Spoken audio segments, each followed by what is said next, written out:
name's Carole Kane and I'm a textile artist and expressive arts facilitator. And I'm here in Holywell today giving a talk about a project which I started 16 years ago, which is called Petals of Hope, Rays of Light was the original title. And it was a project which involved a wide stretch of the community who were in Omagh in the immediate aftermath of the bomb. And we used the flowers that were left by the wider community just in response to the atrocity that happened in August 1998. I also went back to Omagh 15 years on, this time last year. So there was a second phase to the project, which I'm also going to explain a bit about today. So it's been quite an experience. It's been an incredible experience to be an artist who has been able to be alongside a community at such a tragic and emotional time for them. And also to be able to respond to the compassion that was given to the town from the wider community of Northern Ireland, Ireland, and in fact even wider than that. So that's what today's talk's about. Folks, I hope you can hear me because I have a quiet voice at the best of times, but I've been graced with a cold this week, which I really could have done without. So if you can't hear me, I'm trusting the sound guys at the back that they'll turn me up because I can't get any louder. And if I do need to sneeze or cough, just take a minute or two to look at whatever particular slide is on the screen at the time, okay? And just give me a second, we'll be fine. So thank you, Susan, for the introduction, and thank you as well to Holywell for asking me to come along and give this talk. It has been a tremendous privilege for me to be involved in this work, never named, to still be able to tell the story of it. And I'm still learning very much about, from an artist's perspective, I'm still learning a lot about what happened at the time of the Petals of Hope project. And I'm still very much influenced by that experience. And at the minute, I'm currently doing a master's in expressive arts, conflict transformation and peace building. So it's bringing a whole new level to my reflection on the experience. I might talk about that a wee bit towards the end. But ultimately, the experience really, I don't really want to call it a project because it really has been bigger than that. It's been a very life-changing impact on me and hopefully on other people as well. And what I'm going to talk about today is really two phases of the experience. The first phase is represented in this book and is represented in the exhibition, which is outside, and is the core part of the programme, or the core part of the project. And the second phase is really represented in this little booklet, which took place last year. This time last year, I was doing this project with Malachi O'Doherty, the journalist. And we caught up with some of the people who were involved in the first phase to see how they felt about the creative process in such an atrocity and such a very difficult time. And also, it gave us a chance to be able to really kind of touch base again with the community and see how they were. So I'll touch on that towards the end and hopefully let you hear one of the stories and direct you as well to information that's on the internet, particularly about the second phase. But the first part of the project, Susan's right, I trained as a weaver, and that is becoming increasingly more important for me now as a peace builder. What I learned and just that idea of constructing and deconstructing and using threads and yarn. And after I came home from being in Scotland at Art College, I had been doing a lot of experimental work in paper making. Not quite sure why I was doing so much experimental, stretching the technique.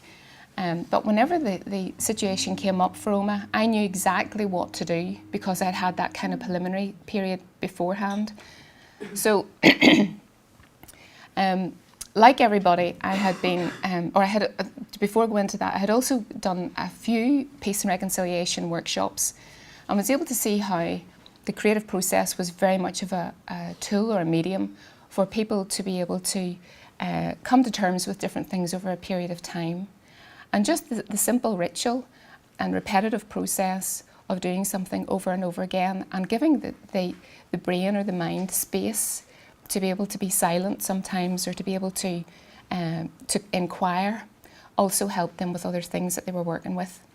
So that was really kind of my background. So like you, whenever I saw the bomb, I couldn't, well, I don't know, I'm assuming like you, I couldn't stop watching television and felt really quite consumed by it.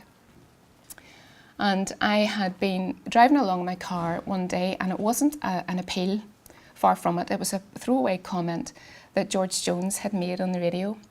And he was saying about the number of flowers that had been left in the street. And I was really very struck by how people had been leaving flowers where they didn't know what else to say or do. It was very much of a reaction of sympathy, of compassion, a mark really where they were leaving prayers, they were saying prayers, and they just wanted to do something in order to be able to come alongside those who had been very seriously injured or who had been bereaved. And also was a mark of respect for those as well who had died. So I was really quite aware of kind of the logistics of that. So George Jones made the throwaway comment that Omagh was wondering what to do with the flowers, and he kept on talking. Because I was in my car driving, I thought, well, the natural thing to do with those flowers is to make paper with it. And the more I drove, the more I thought about it, and the more I thought, this could really be something that could be a bit of a project that could work on a very different level, a process that could be particularly important at this time. So I went home and I spoke to my nearest and dearest at the time, and I said to them, do you think I should go forward and kind of make a suggestion to the council? And nobody turned me down. Nobody said, no, Carole, this is the idea. If they had, I might not have done it. And that's significant. But they encouraged me to do it, and I contacted Frank Sweeney, who was the arts manager in the council at the time. And I offered to do a couple of workshops to make a picture which would hang possibly in a doctor's waiting room. I didn't know. So Frank asked me if I could come back to him, or he said that, he would come back to me, and he would need obviously to talk to other people before he could make any sort of a commitment to this. So he promised me he would come back. So after President Clinton and Prince Charles and Mary McAleese and lots of dignitaries came and lots of things happened really at that stage in Omagh. So after that all calmed down, Frank gave me a call and he asked me if I would oversee the making of pictures for each of the bereaved families and a large piece for Omagh, Buncrana and Madrid. So of course I said yes, I will do this, and my employers at the time and students I was working with in other courses, they freed me up and said, go do it. And so I got working with the council really quite quickly on this, and the most important thing for me to do immediately, because this was about a month, maybe 5-6 weeks after the bomb had happened, so the really important thing for us to do was to get the flowers lifted, because they were going to start to go fusty. So this was something that the council men helped me with at the beginning. And the men came along and started to lift the flowers off the street. And the public came up to them and lifted them out of their arms and said, we're not ready for you to do this yet, because they didn't understand that there was more to it. They thought they were just being cleaned off the streets. So the council put notices in the newspapers and signs on the lampposts, quite literally, and said that the flowers were going to be lifted on a certain date and time, and that they were going to be used in an art project, and further information would be given about that, but people weren't to be thinking that they were just being cleared away. So again, this team of men I'm talking about were the refuge men in Omagh District Council, who were incredible, and they stayed with me throughout the process. They are also have been interviewed for the second phase of the project, which you'll hear on the internet. But they really did a lot of work for me, and right through when the work went on term and everything, they were great. They jumped at my every command, and I will probably never have a team of men who will do that again, you know. But they were really, and they say now, they say that they did it because it certainly was never in their job description to work with me or to do a lot of the work that they did at that time, but they did it because they knew it had to be done, and they did it as their contribution. So there was a massive wave of generosity of a very peculiar kind happened at that time. So once the flowers were lifted, a youth group deheaded them, and basically that was us ready to go. The council stipulation to me was that I would give them colour, and colour here means a particular thing. So I was very conscious that I didn't want that to be the case, or I didn't want a mixed message to go across in the work, other than this was a piece, this was about kind of peace work. So, and what I asked then the council to do was, when we were going to work with the school children, primary school and secondary school children, and then volunteers from the public, so I had asked that they would be a mixture of both schools, from Protestant Catholic schools, and also that the children would not necessarily be the A-star art students. This wasn't a kind of an education library board to kind of increase the artistic flair that they might have had. This really process was for the kids who really needed to be in the room, and the youngsters who really needed to be part of this process, because they knew a lot of the people who had been killed.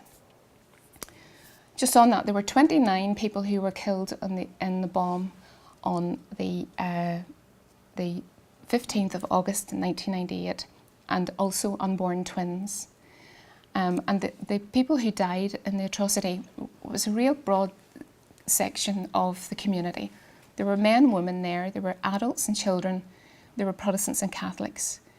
And the bomb happened after the signing of the Good Friday Agreement, which was that Easter, a few months running up to this.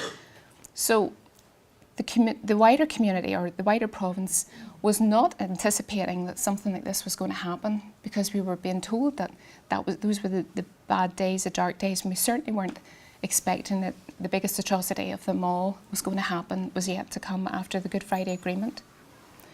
So it really shook the earth, basically, and it shook right across the province and beyond that. And it was from that then that the response then from that were the flowers that came into the town. So I better remember I've got some slides to show you here.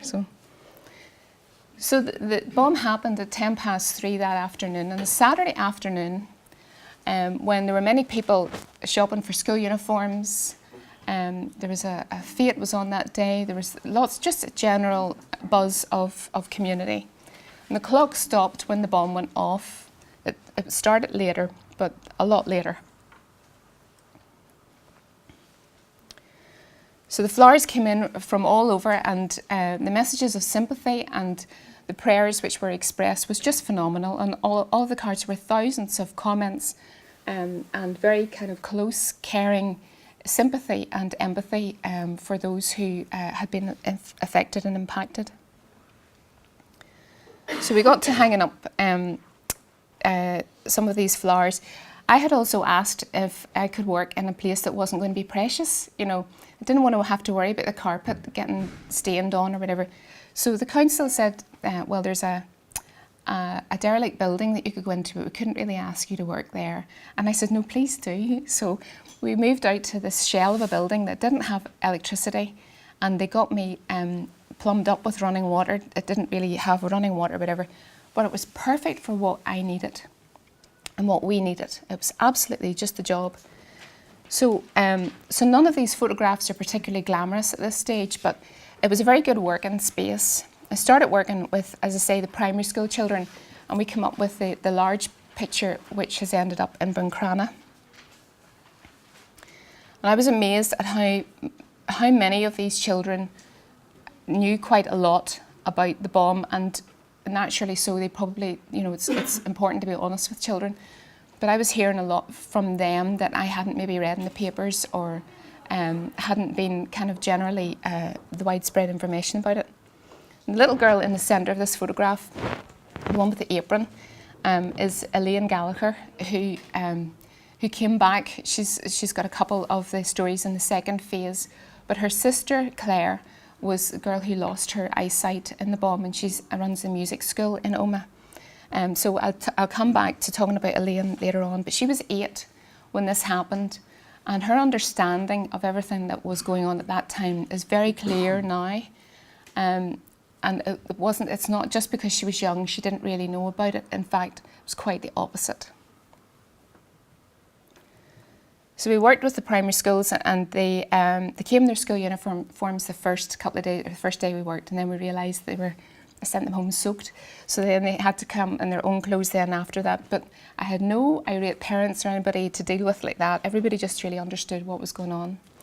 And these are olive leaves which were given to Omagh as a gift from Nairobi, which had been sent to the Church of Ireland canon. There's more to the story of the olive leaves, but we put those into the paper, so they were actually inside together with the Omagh leaves as well. And this was kind of like a bed of pulp. And through the process, really, the creative process of involving people, getting them up out of their seats, getting them moving around with buckets of water, playing with water quite literally, and the idea that creatively the fibres knitted together. It was all about the weaving together of the paper and of the process, process was particularly important. So I worked then with the secondary school kids who were doing some history of art. So they were familiar with artists like Monet and Turner. And there was about a team of about 8 of them who kept following me around. They were amazing. They kept turning up and just hanging about. But it was great to have them there, and it was great to be somewhere for them to turn up to.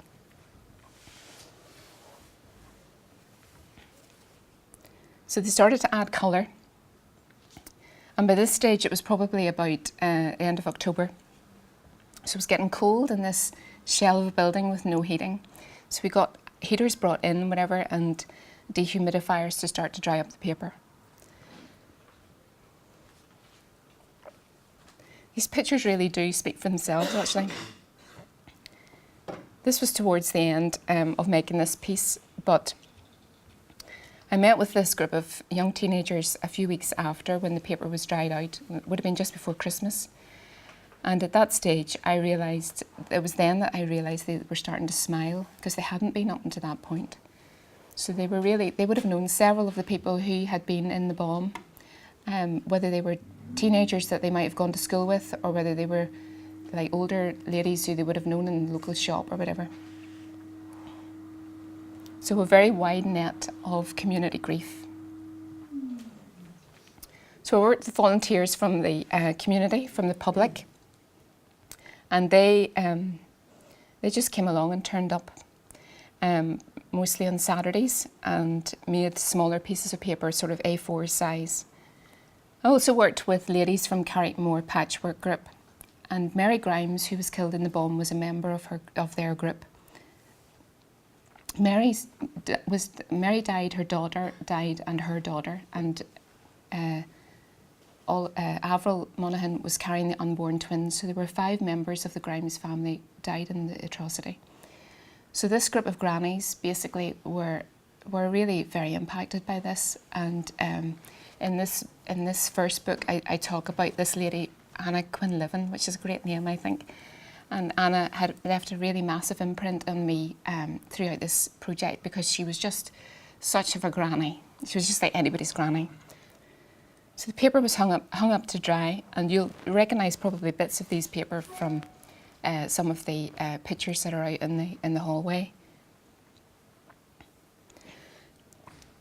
We moved on to manipulating the paper and stitching into it and folding it and working with it, handling it, and going through that process of trial and error and what works and what doesn't work, experimenting.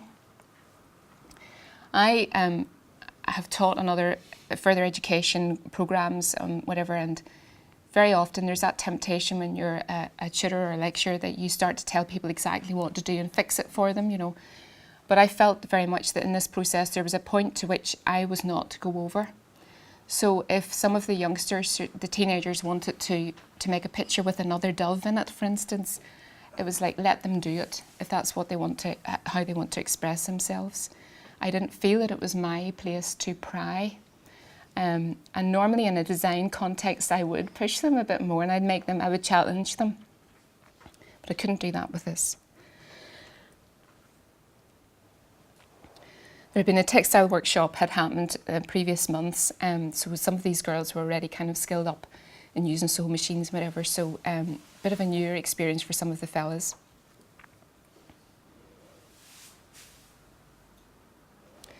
people just worked together quietly, very quietly. Sometimes, particularly the women, they might have kind of huddled together in groups and just had little chats or little talks with each other. Sometimes they would have talked to me. Sometimes they separated and just went back to making their paper or doing their kind of quieter ritual. But this process was in order to allow that to happen. If they wanted to talk, if they even wanted to have a wee cry, it was okay. What I found as well was that men were bereaving very differently than what the women were, independently, whether it was council staff or even fathers picking up their youngsters. Separately, I would have had men who would have come to me and said that at the weekend they went out to the fields and just screamed, or they just had to take themselves away off and have some space. And I heard this from several men, and I didn't want to tell them that I'm hearing that from other men, because I knew if I did, they wouldn't have done that. And it was better that they found their own space and go out rather than feeling that they were going to be seen to be doing that.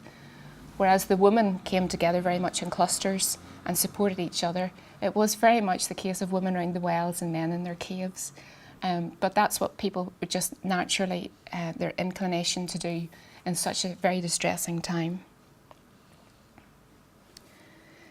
The exhibition opened in March, which was, so the ball was in August, the work started in September, and then we had the exhibition in March. And we also showed all of the books of condolence and the many, many other items that had been given to Omagh at the time. Flags, there's a Canadian flag there, origami, all kinds of different things had been given.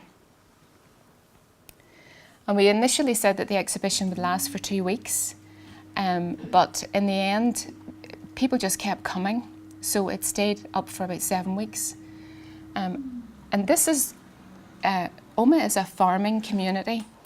People work, they toil the earth, you know, these are farmers. And I'm not saying that in any detrimental way to them, but this is not downtown New York where people are used to a cultural interaction. So people came to see this work, and our experience was that they came and they sat with the pictures and they maybe cried or they maybe reflected, whatever. They went away and they came back again. And they just went through this time where they would still sit with the work. And apparently the piece, which is in the Strual Arts Centre, the permanent piece, Jean Brennan, who's the arts manager there, has told me just recently that sometimes she'll come down the stairs and people are still just sitting with the piece of work, which is tremendous. Like, I mean, that's a massive compliment to the work if people are still feeling they can do that. They can still feel and come and sit alongside it.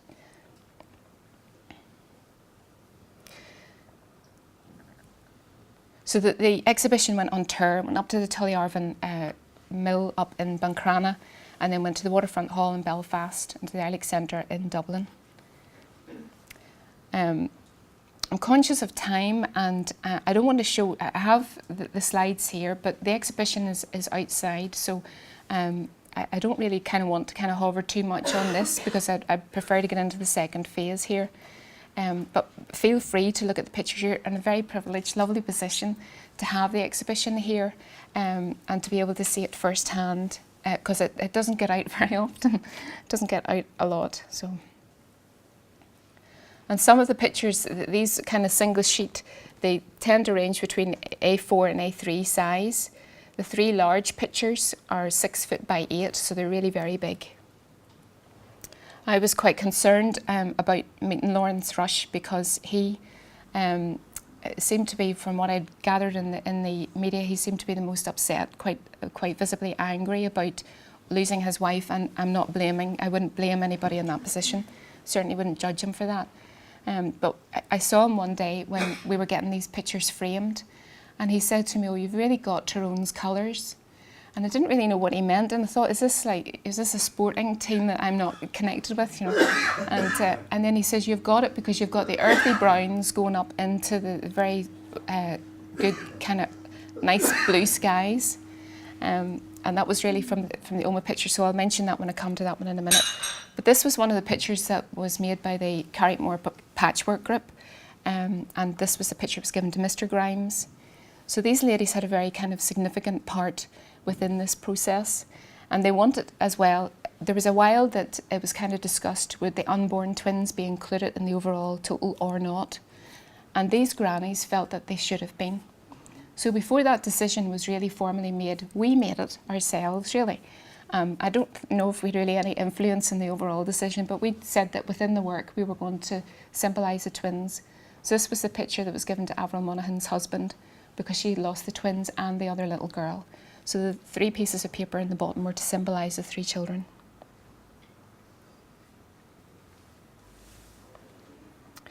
We got permission from Seamus Heaney to use the verse from The Cure of Troy as the title for the pictures for Omagh, Buncrana and Madrid, the 3 large pictures. And this verse is, I know, familiar certainly to Derry, Londonderry, and was used in your Year of Culture last year. And this was the picture, this is one of the big pictures, so kind of thinking about the Tyrone colours, from the earthy browns, the boggy browns, right up into the trees and the sky. There's the other large piece, which is up in Buncrana Library, and the piece that was given to Madrid. So this is really just very kind of briefly what I want to do is tell you about the second phase, but as I say, I can direct you more to the internet around this one. The council were very aware of the contribution of books and everything that I've been given.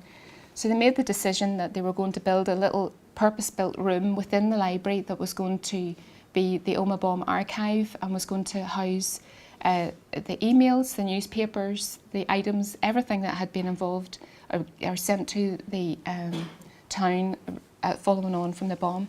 If you haven't been in this space, I'd really encourage you to go down to Omagh to go into it, but you need to ring the library to arrange to do that, okay?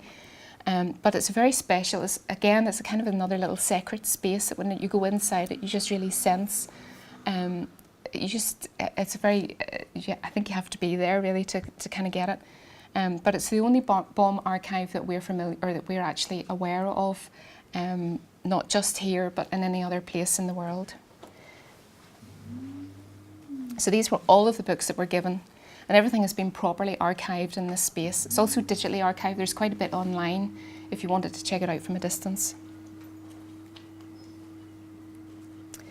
And then there's also the other memorial garden, which I'm not going to get into at all this afternoon because it's a whole other area. But it's touched on quite. We didn't go looking for it, but it's spoken about quite a bit in the second phase of the project. And I can direct you to the website just in a second, but I'm doing some work with John Paul Lederach and some other people at the minute, but John Paul wrote this little haiku based on the Petals of Hope work. And we've been putting together a collective of stories from different artists and writers, contemplatives and neuroscientists, not your average combination of people to have all in the one room, but John Paul has managed to do that with us, and we're putting together a series of digital stories which go online in the next few weeks. I thought they might have been online. I could have shown you my story today, but they're not out there yet. So if you want to find out about those, stay in touch with me, and I'll be kind of flagging that up whenever it goes public. But it's been great being part of that, and great really kind of drilling down a bit further into just really the relevance of peace building and creativity and compassion, and as well as that within context of spirituality. So and how kind of one goes with the other. They all go hand in glove together. And if they're allowed to be given the right space, it can make a real difference. I would never probably be allowed to do the Petals of Hope project again, or couldn't do it now, because we have so many bureaucratic systems that are set up. And all of those were pulled back so that I could get on with the project in this particular instance. And being allowed to do it without very close monitoring and just allowing people to have that space was really, I think, what has made one of the kind of contributors to making this a very successful experience. These are the links. I can put this up later on, but these are the links basically for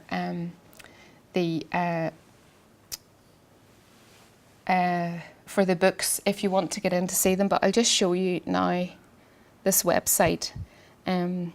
This is this digital story, Malachi and I went down, as I say, this time last year, and we worked with about 15 people out of the 150 who were initially involved in the programme.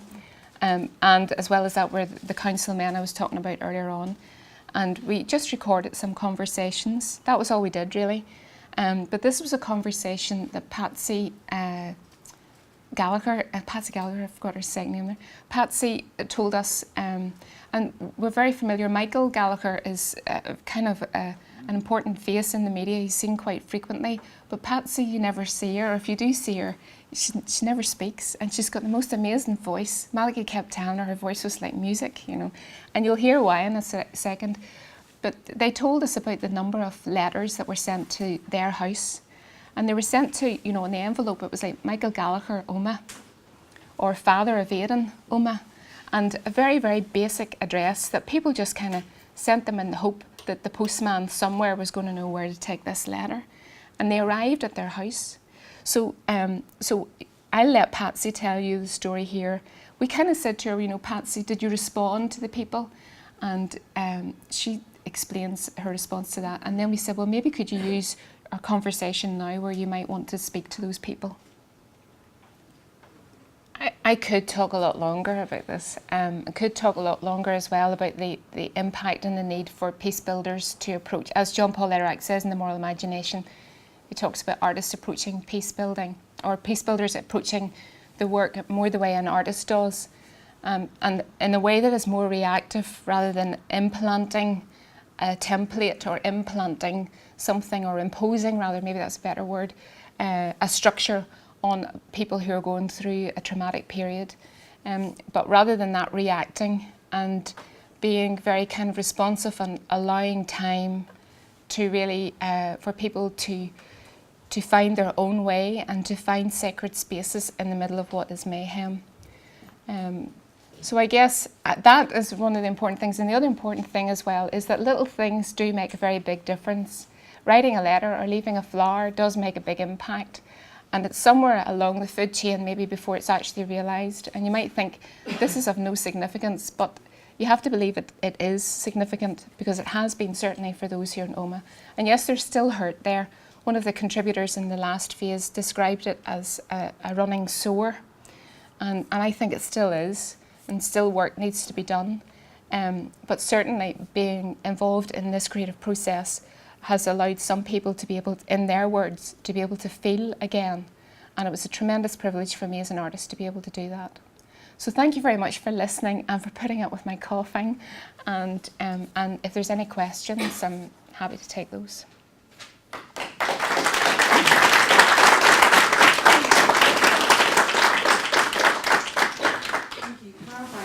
Questions? I know we've got a nice big group in from Corrymila, and I'm wondering, have you any questions, guys? Would you like to ask Carole? Anyone else? Any questions? Well, no, I just wanted, you mentioned about what you're doing now for MA. Yeah. My master's, I'm doing my master's is expressive arts, conflict transformation, and peace building. I'm studying in Switzerland in the European Graduate School. And a lot of the work, a lot of my point of reference from my studying that I'm doing is based in what I went through or what I experienced in Omagh. So, so that is kind of opening up a kind of a whole new kind of area for me, and allowing me to not just take what kind of I might have perceived as being a bit of a coincidence, but seeing that there is actually a process, and the importance of process. The importance of the art is one thing, the outcome. You know, we always hope we would have a collection of paintings or pictures rather at the end of it, but the process it went through that the community participated in was really a very separate thing, and also very important. And the expressive arts certainly look at the process and that adaptability, that need to be able to adapt, and intermodality, using different techniques in order for people to be able to engage with their own creativity and their own expression. Because in the same way as we don't learn in the same way, we don't express ourselves in the same way either. So that learning is opening a lot up for me. I'm looking at the liminal space creatively, and as an artist I'm doing that, and kind of theory-wise as well. And the idea if we hold back control, something else emerges, and my experience is that the something else that emerges is hope, and is light, and is a surprise, in fact. So, thanks, Rebecca. Yeah. Susan mentioned Peter from Cornwall. I had a great experience on Cornwall, by the way, where I was introduced to the art therapy. And it mirrors most of the stuff that you're saying there, that we don't express ourselves in the same way. And very often it's feelings that we can't express orally. We can transfer on the art. Yeah. And it's a great learning, and to watch these people working through such a terrible thing and producing such gorgeous stuff, it's just absolutely amazing. Well, the course I'm doing runs parallel with expressive arts therapists, and expressive arts therapists would be inclined to work with in a one-to-one, where I work with groups, and that's the difference really. And they also admire the people who work in conflict transformation because they say it's more dangerous. I don't know that, but I like the group because I like the group dynamic. I like the learning we have from each other. And what we discover then is wider than the personal experience. I'm not knocking the art therapy side of it, but this is just more appropriate for me. But it's more kind of group work. So yeah, it's good to kind of realise very similar. Oh, sorry, a couple there together. What was the actual process of transforming the flowers in coloured palettes? Did you make a mulch of same coloured petals and then blend them onto paper or fabric or what? No, I had paper pulp and I dyed the pulp with synthetic dyes, and then we just put the flowers into the paper pulp. So we had different buckets of paper pulp, and then used just the big basins and the deckles to bring the paper out of those basins. So it wasn't as kind of maybe tedious as separating the colours. But we did separate the flowers, you know, kind of, I would have had, that was the season for gladiolas, you know, so I would have kind of put the gladiolas together and kind of very strong, even the perfume now of lilies, it reminds me in that phase, so that, you know, it kind of tried to grip the flowers or the kind of even greenery and leaves that there would have been, so that would have been the only gripping I would have done. But the paper pulp was tissue paper and then dyed it up. I don't know how well artists are understood or appreciated. Generally, they're just arty people. But, thank you. But your presentation today spoke of the reality and importance and concreteness of art for living our human lives. Thank you for the presentation. I'd also like to ask you, what was your connection in this project with John Paul Lederach? The connection came out of the blue, really. I didn't know it, but he had written about me. He used this as a case study in The Moral Imagination. It's in the chapter about Pied Pipers, and it was friends of mine who were American from Kansas had said to me, you know, must be lovely to be included in the book by, oh, I said, that must be lovely. And they said, no, but for you know, and I was, I don't know what you're talking about, you know. So then I wrote to John Paul and thanked him for including me in the book. And then I met him a couple of years ago, and he said, you know, would like to work with you. And at that stage, I just didn't see how that would be imaginable. But I said, oh yes, that would be lovely. And so then he invited me and a collective, as I say, of artists, contemplatives and scientists together last September, and we met in Michigan, and then we met at his house in Colorado earlier on this year, and that's when we've been putting together these stories. So that was really how it kind of came up. The reason I asked was that I believe John Paul Lederach had some connection with Hollywood as well. He might well. He may well have done, yeah, I'm sure. Yeah. I think he would have visited here. Yeah. Work with projects here. Probably right. You would have worked with Jack Mann and with BRG over the years. Michael would have worked with him, Michael Doherty, and he would have been Right. huge patron of the Jack Mann for a while. Okay. Yeah, he does a lot of work here in different places, so yeah. Okay. I'm appreciate your thing. But I meant to say, being such impaired myself, and you did mention that Claire and I know Claire sometime back through the RNIB, but I think it's important to have some verbal explanation. I know some hard to explain, but I think in order to cover, I know it's extra expense, but we wouldn't all have the concept of what you're explaining. So I think in order, in the best due respect, clinically sensory impaired, you need to have this. Some explanation, because it means it's only covering 7/8 of the community. Yes. Catalog is probably available in our print store. I think it is. She's blind, people in our doesn't Free up the way possibly. Switch out Yeah. with the Yeah, council. but even to watch this, it's Yes. on the section 75, it's expected. Yes, yes. And that was, I think, the second phase where it's all of the audio stories are online as well. We didn't have anything on the internet after the first phase because the internet wasn't really around that much, not as much. So that was kind of another reason why I wanted to have the second phase, so that we could have something online. But it allows you to hear Patsy's voice and Elaine's voice, and all of the voices are so important. And the whole sensory aspect of this experience is unbelievably important. So I'm really quite glad you said that, because putting your hands in cold water, feeling, smelling, tasting, all of those aspects are really important.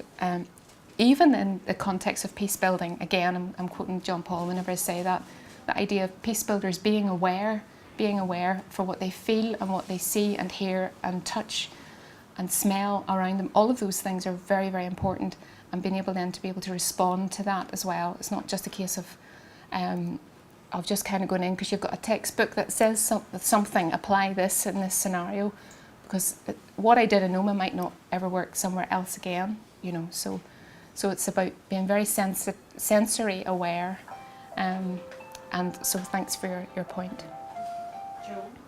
Yeah, Carole, I was just going to ask you a little bit about the question of authorship, because the strikes me as so interesting about this product is that while you'd be listed as sort of the author, that there's a very real sense in which you either sacrifice or put on the back burner your own particular imperatives. When you talk about the symbol of the doves, for example, that you would have challenged other people to think of more or less, what we might say, cliched symbols or something like that. Can you talk a bit about that sort of intersection?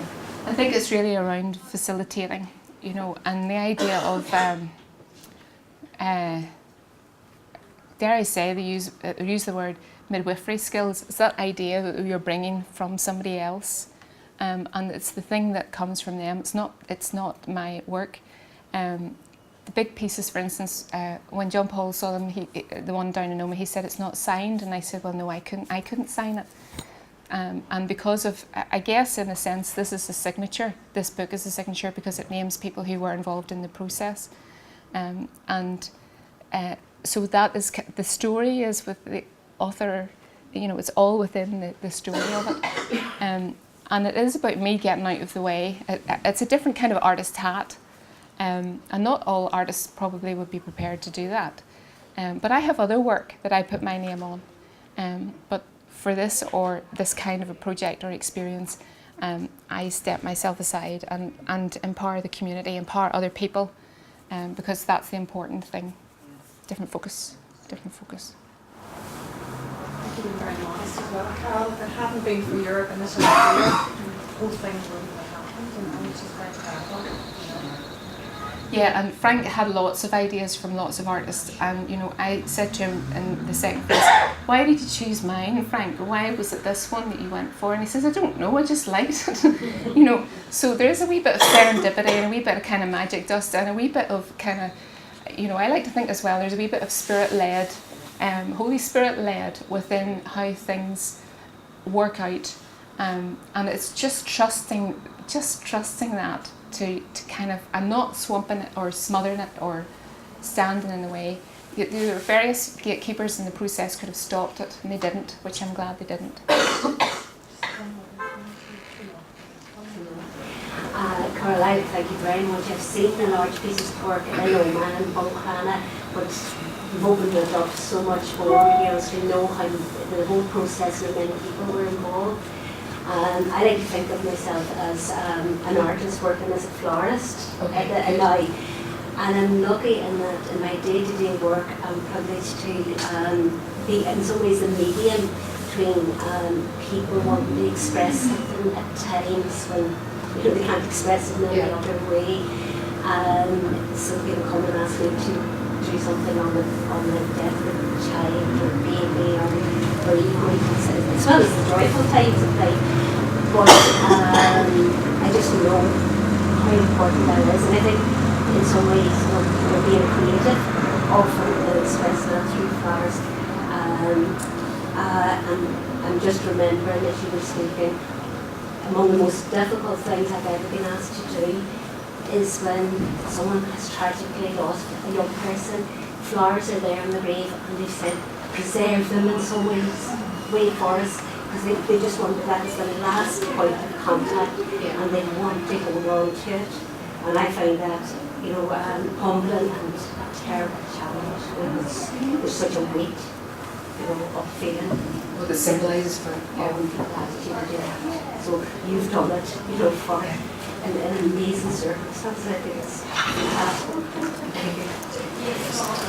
I appreciate the point about process being very important, and makes me think that you would have an incredible point of view as witness to the process. And I just wonder about the range of emotions, if there were themes that jumped out to you to maybe surprise, or we assume that there's deep sadness, but do you see spikes of anger and some joy of remembrance of, were there some emotional points that jumped out to you that had meaning? Would have been a wee bit of anger, and there was one lady and she said to me, what good is this making paper business? What's this going to do, And it wasn't about replacing anybody or anything. It was to do with let's respond to this, So there was a wee bit of anger, but not an awful lot, to be fair. I was very fortunate. And the people, but the council were fantastic to work with, and I maybe haven't said that earlier on, I should have. The council were fantastic to work with and continue to be. But I never had any angry, bereaved families or anybody. Everybody was really very much behind this experience, and I'm amazed that I didn't, because I was you sort of anticipate that anything could happen. Anything can happen. It's one of those sorts of situations, but the families were all of the families were very positive with me, and I'm very thankful for that, because it was their time, it wasn't mine. It was a very difficult time for them.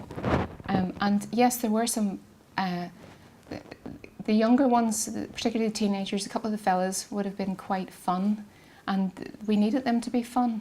There was one afternoon in the workshop that there was a mouse I discovered, and one of the girls writes about that in the second phase of the book as well, and she found my reaction to the mouse quite amusing. So there were a few, there always are, even in a natural death, there's always something that happens that makes you laugh and is probably a wee bit inappropriate or something, there's always that kind of moment of just kind of, it goes not the way it's meant to be. So there were a few threads of that as well, so yeah.